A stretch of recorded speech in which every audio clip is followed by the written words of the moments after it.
N301. Good morning. This is Chip again from N301, the spring semester. Just wanted to check in with you this week and talk a little bit about the work that you've been doing for the past 2 weeks and the work ahead. The past 2 weeks, actually weeks 6 and 7, have been spent with epidemiology content. You all know that you've looked at some content from the UNC Public Health website, as well as done reading in our required text. There is a quiz that is due by midnight Saturday night, and I'm pleased to report that 8 of you have completed the quiz at this point. So I'll look for the other 7 or so to come in before midnight tomorrow night. I've also had some comments and some questions from students this week about the public policy, the Policy Health Alert Journal. So I wanted to spend a couple of moments talking about that. And actually I want to use an example that has been submitted by a student and just share with you the things that I think that this student has done well. You do know that the format for the Health Policy Alert Journal is a bit different from the journals that you're writing from the required readings and or other assigned content.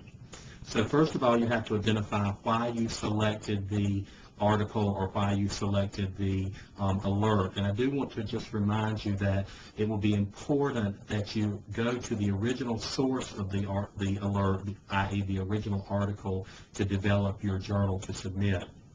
So this student selected a policy alert which talked about Secretary Leavitt says public data on cost quality needed to contain healthcare costs, and this was posted February 22nd.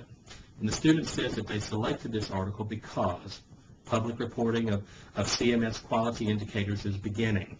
This article suggests that additional transparency is needed in order to lower healthcare costs. As a manager in a healthcare setting, this is important information for me to know and to understand. So that was the reason in 3 short sentences why she selected this article.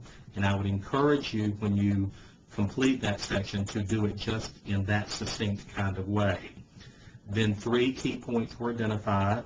Secretary Leavitt believes that publicly releasing cost and quality data about medical providers would drive down healthcare costs while improving quality. The problem of the uninsured can be solved without dealing with the cost, cannot be solved without dealing with the cost. That's just one point. And again, when you go to the original source material, identify some of the points that you would like to remember and share with your classmates about the health policy alert. Then lastly, I want to share with you one of the questions that she developed from her reading of this content. Will we be in danger of developing price fixing with publicly reported cost data? Obviously, if patients are able to see cost data, competitors will be able to see it as well. So she has looked at this policy alert, she's identified some points she wants to remember, and then she's developed a question that comes from that policy alert. And I think it's important, this notion of price fixing and how other competitors will see and view these data that will be posted publicly for consumers to see. So again, she has done, in a one-page format, a nice job of succinctly identifying key issues and developing a solid question. So that's what I'll encourage all of you to do. You don't need to write a lengthy write-up about why you selected the article or provide a lot of background material unless you believe it's important for everyone's understanding of the content. Just want to review what's ahead for the next week. You have journals that are due on March the 4th. I believe that is Tuesday. And then we actually begin spring break on March the 7th.